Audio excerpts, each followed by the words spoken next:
Nous voulons t'écouter, Seigneur, toi qui es notre Père, toi qui es notre Seigneur, toi qui es notre Sauveur. Laisse que ton nom soit glorifié, Jésus. Seigneur, c'est une grâce encore ce matin d'être dans ta présence. Pour t'écouter, toi qui es la parole qui a tout créé. Selon qui est écrit au commencement était la parole était avec Dieu. La parole était Dieu. Elle était au commencement avec Dieu. Toutes choses ont été faites par elle. Rien de ce qui a été fait n'a été fait sans elle. En elle, vie, et la vie est la lumière des hommes. S'il te plaît, Seigneur, reçois l'honneur et la gloire. Reçois l'honneur et la gloire, Jésus. Toi qui es le Dieu vivant. Au nom de Jésus. Amen. Amen. Ok, nous sommes en train de continuer toujours notre thème intitulé Pourquoi Jésus-Christ était-il mort pour nous? Et donc, nous sommes encore dans cette réponse fondamentale. Jésus était mort pour nous libérer de la condamnation. Et tout au long de la semaine passée, nous avons insisté sur l'une des définitions de la condamnation parce que nous avons compris que dans la condamnation, il y avait deux choses aussi fondamentales. La condamnation, c'est aussi condamner une personne à une obligation. Et toute la semaine passée, nous avons vu que certaines obligations, les contraintes, les impositions de Satan sur la vie des humains, sur la vie des hommes, sur la vie aussi des enfants des dieux. Et à partir d'hier, nous avons vu une deuxième partie donc, de la condamnation. C'est que la condamnation, c'est condamner une personne à une peine. Est-ce qu'on parle avec le Seigneur? La peine, nous l'avons définie en quatre mots. Et le premier mot que nous avons découvert en ce qui concerne la définition de la peine, c'est que la peine, c'est la souffrance. La souffrance, quand une personne souffre continuellement,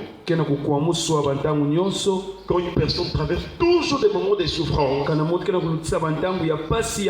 que ce soit au niveau sur le plan moral, que ce soit sur son corps, alors sachez que c'est aussi le signe de la peine. Parce que même si on avait péché, Jésus a porté notre iniquité. Jésus a accepté notre souffrance. Comment pouvez-vous encore demeurer toujours la souffrance alors que Jésus a tout payé, il a tout accompli pour nous délivrer de cette souffrance. Voilà pourquoi quand tu remarques dans ta vie que la souffrance perdure ou bien elle est continuelle, tu dois prier au Seigneur. Et nous avons pris l'exemple du peuple d'Israël qui était en Égypte. C'était une condition difficile. Parce que la souffrance est l'image aussi de la servitude. Il y a beaucoup d'hommes et de femmes qui souffrent parce que tout simplement on les a rendus esclaves. Et nous prions ce matin que le Seigneur te délivre de cette servitude au nom de Jésus. Et dans mon Exode chapitre 3 verset 7, il est écrit, l'Éternel dit, j'ai vu la souffrance de mon peuple qui est en Égypte et j'ai entendu les cris que lui font pousser ses oppresseurs, car je connais ses douleurs. Est-ce qu'on parle avec le Seigneur? Beaucoup de gens pensent que quand ils traversent des moments de souffrance, le Seigneur ne porte plus le regard sur eux. Non, chers frères et sœurs, si tu fais partie du peuple de Dieu, le peuple de Dieu, c'est l'ensemble des gens qui appartiennent à Dieu. Alors si tu es compté parmi cette famille de Dieu, sache que quels que soient les temps et les circonstances que tu vas traverser, l'Éternel sera toujours avec toi. Il est fidèle à cette relation. Il est fidèle à son alliance. Et nous sommes heureux d'être membres de la famille de Dieu. Et quand tu traverses des souffrances, le Seigneur aussi sait qu'un tel est en train de traverser le moment de souffrance. Il sait aussi qu'autour de toi ou plus près de toi, il y a des oppresseurs. Et il avait dit à Israël, je suis descendu pour te délivrer. J'aimerais te dire ce matin, cher frère, Dieu est là, il connaît ta souffrance. Et si tu restes dans les règles de la saine doctrine, si tu pratique la parole de Dieu, si tu obéis à la voix de l'Éternel ton Dieu, sache qu'il descendra pour te délivrer.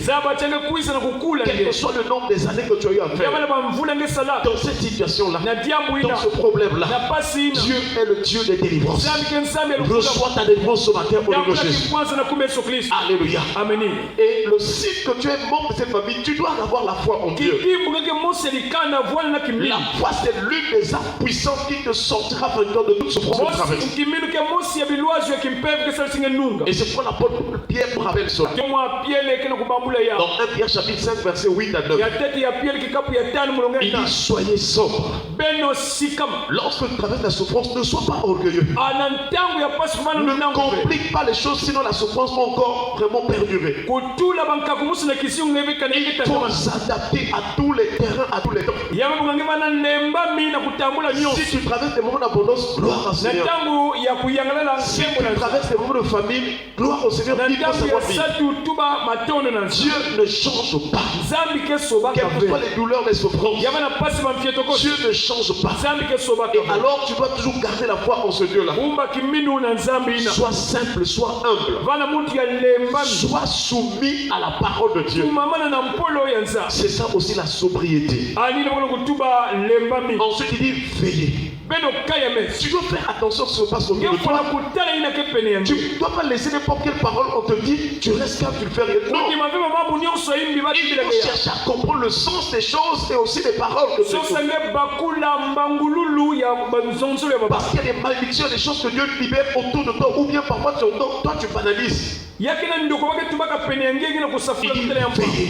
Une personne qui veille ne peut pas laisser passer un rêve mauvais rêve. Une personne qui veille ne peut pas laisser une mauvaise parole passer. Il a le pouvoir. Elle a le pouvoir de condamner les langues qui se lèvent contre elle en justice. Alléluia. Parce que l'ennemi travaille autour de nous. Il nous piège, il dit des choses quand nous négligeons, il agit. Alléluia. Amen. Voilà pourquoi Pierre rappelle, il dit que votre adversaire, le diable, rôde autour de vous comme un lion rugier. Cherchons qui il dévorera. Qu'est-ce qu'on avait dévoré dans ta vie? Chers frères et sœurs, nous prions que cette année, ton esprit soit éveillé. Que tu veilles. Alléluia. Alléluia. Et Pierre continue. Il dit résistez-lui avec une foi ferme.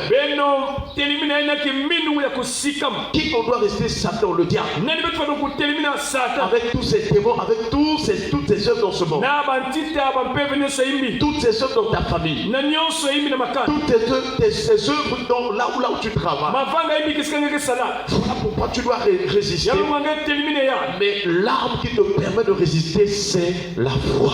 Est-ce qu'on peut acclamer le Seigneur? C'est pourquoi tu dois plus dire oh non, moi je suis fatigué. Ah vraiment, c'est comme si Dieu ne voit pas mon problème. Ça veut dire que tu es un lâche. Tu es sûr que depuis que tu es né jusqu'à cet âge, Dieu n'a rien fait pour toi. Il y a beaucoup de choses que Dieu a fait pour toi. Et je veux te rappeler que Dieu t'aime.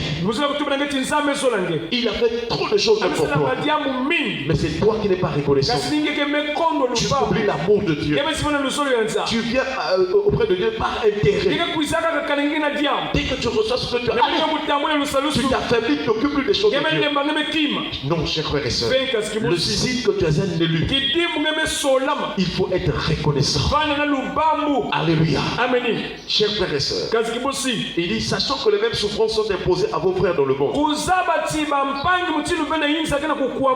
l'une des jours, des charges ou l'une des peines que l'ennemi inflige à une personne, la souffrance. Chers frères et sœurs, nous avons l'exemple d'un prophète. Il s'appelle Jérémie. Dieu l'avait choisi dès le sein maternel. Alléluia. Amen. Mais quand Jérémie commence son ministère, alors il va rencontrer des difficultés et des souffrances terribles. Ce n'est pas parce que tu es enfant de Dieu que tu ne peux pas souffrir. Il y a des églises, il y a des pasteurs qui se moquent de ceux qui souffrent. Mais comment toi tu pries, toi tu souffres comme ça? Et il y a des gens qui écrivent toujours des malédictions. Non, la souffrance peut arriver. Mais le problème de la souffrance, il faut s'en sortir. Alléluia. Amen. Et Jacques, l'apôtre Jacques nous rappelle. Il dit quelqu'un parmi vous est-il dans la souffrance? Qu'il prie. Est-ce qu'on va acclamer le Seigneur? Que le Seigneur te donne la force de prier dans cette situation au nom de Jésus.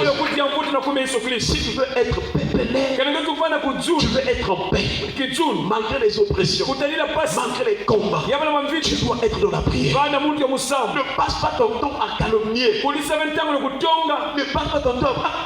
Vous savez que les chrétiens ont maintenant l'habitude, ils voient quelque chose, ils parlent seulement, mais ils ne prient pas. Quand tu vois, tu as compris, Dieu t'attend à la prière parce que c'est par la prière que tu vas détruire cette puissance. Mais tu as vu, tu as compris la situation, ça c'est aussi prier. Mais qu'est-ce que tu fais de la prière? Que Dieu nous donne d'être vraiment des hommes et des femmes de prière. En principe, en tout temps et en tout temps ou à chaque instant, dès que tu constates quelque chose d'anormal qui n'est pas bien, tu dois te mettre à prier. Et la prière augmente la puissance ou le feu. Une femme qui prie beaucoup, c'est-à-dire qu'elle sera environnée, elle sera même une flamme de feu.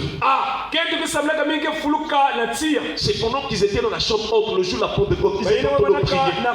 Quand le Saint-Esprit est descendu, la Bible déclare que, en tout cas, ils ont vu des flammes semblables à des langues de feu se posèrent les unes des autres sur chacun d'eux. La prière déclenche le feu. Nous sommes dans une génération où il y a des gens qui combattent le feu. Alléluia.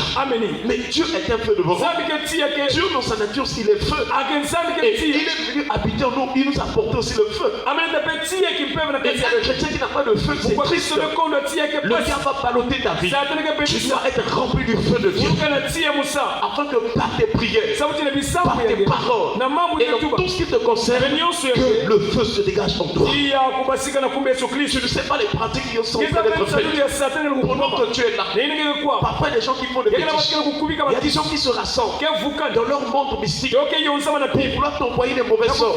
Mais si tu es dans le feu, aucun démon, aucune puissance ne limite t'atteindra. Est-ce qu'on peut acclamer le Seigneur? Reçois le feu de la prière au nom de Jésus.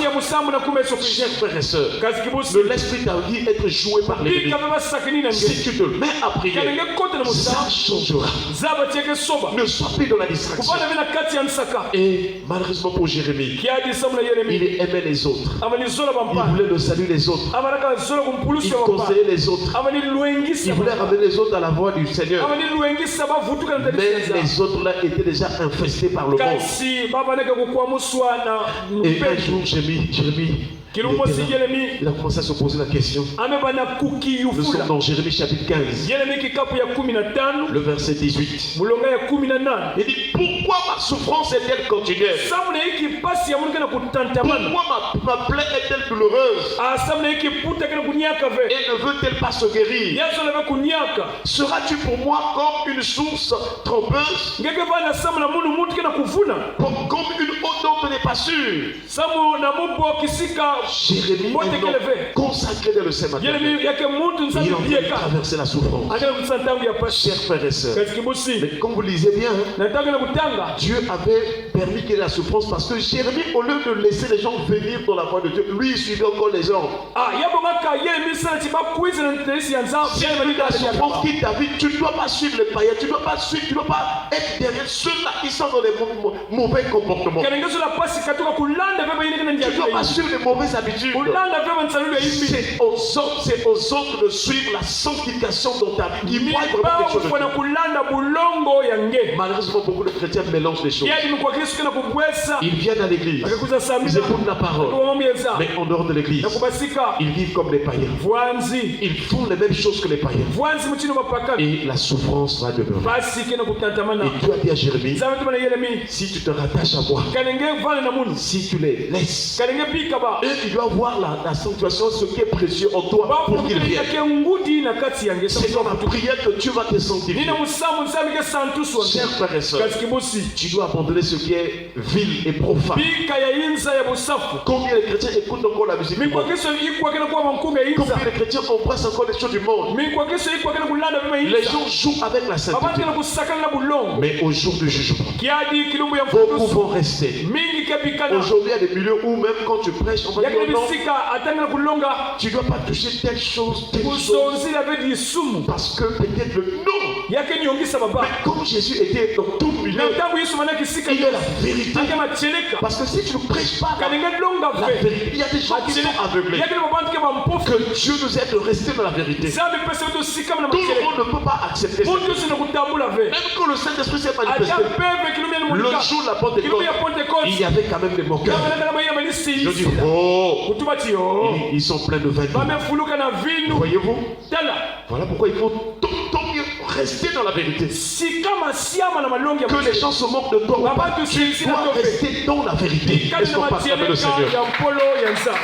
Et pour terminer ce matin, au verset 21 de Jérémie chapitre 15, Dieu lui dit, je te délivrerai de la main des méchants. Je te délivre, je te sauverai de la main des violents. Voilà encore ce qui apporte la souffrance. Ce sont les méchants. Ce sont les violents. Qu'est-ce qui se passe en ta vie ce matin? Le Dieu qui a délivré Jérémie, le Dieu qui a délivré Israël, il est vivant. Il ne meurt pas. Il peut aussi te délivrer. Mais il te dit, tu dois choisir ce qui est précieux. Tu dois aimer et désirer ce que Dieu aime. Tu dois aimer. Tu dois faire ce que Dieu aime. Reste attaché au Seigneur. Le monde et sa convoitise. Le monde passe et ses désirs et ses plaisirs. Reste attaché au Seigneur. Car quiconque demeure avec Dieu, quiconque aime le Seigneur, celui-là demeure éternellement. Baissez le tête dans la prière. Et devons-nous prier le Seigneur.